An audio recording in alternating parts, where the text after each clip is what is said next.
Assalamualaikum warahmatullahi wabarakatuh. Saya Raka Davin dari 11 MIPA 2. Hari ini dalam mata pelajaran fisika saya akan melakukan eksperimen untuk menunjukkan sifat-sifat gelombang.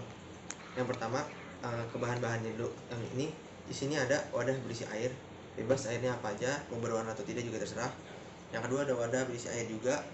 Saya sarankan ini wadahnya itu tabung sama lebih tinggi karena nanti kita akan melakukan pembiasan. Nah, benda yang akan saya biaskan di sini. Salah satunya adalah sumpit. Lanjut aja ke sifat-sifatnya. Sifat gelombang yang pertama adalah gelombang itu dapat dipantulkan. Contohnya akan saya tampilkan sebagai berikut. Nah, bisa kita lihat di sini, saat benda dijatuhkan lalu air memancarkan airnya dan terjadi sebuah gelombang, lalu gelombang itu membentur dinding dari wadah sehingga pantulan pun terjadi.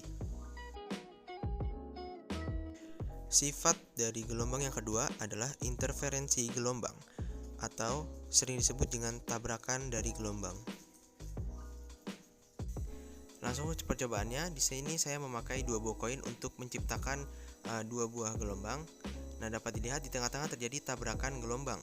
Tabrakan gelombang dapat bersifat membangun ketika memiliki fase yang sama, namun dapat bersifat merusak ketika memiliki fase yang berbeda. Sifat gelombang selanjutnya adalah difraksi gelombang atau pemecahan gelombang. Difraksi atau pemecahan gelombang ini terjadi ketika gelombang yang tercipta menabrak 2 atau lebih benda atau media, sehingga gelombang yang tercipta masuk ke celah-celah kecil yang ada di antara benda-benda tersebut dan menyebabkan gelombang yang tadinya besar kekuatannya menjadi kecil kekuatannya atau berkurang.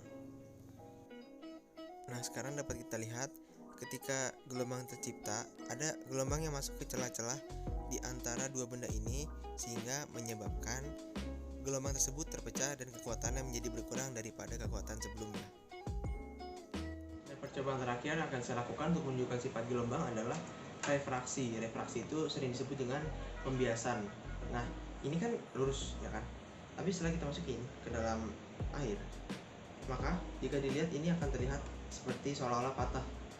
Padahal ini tuh.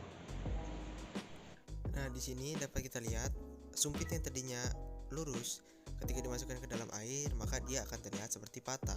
Pembiasan ini terjadi karena adanya perbedaan kerapatan udara yang menyebabkan pensil atau sumpit ini seolah-olah patah jika dilihat dengan mata telanjang. Oke, itulah sifat-sifat dari gelombang. Ya, kurang lebih dari saya, mohon maaf. Wassalamualaikum warahmatullahi wabarakatuh.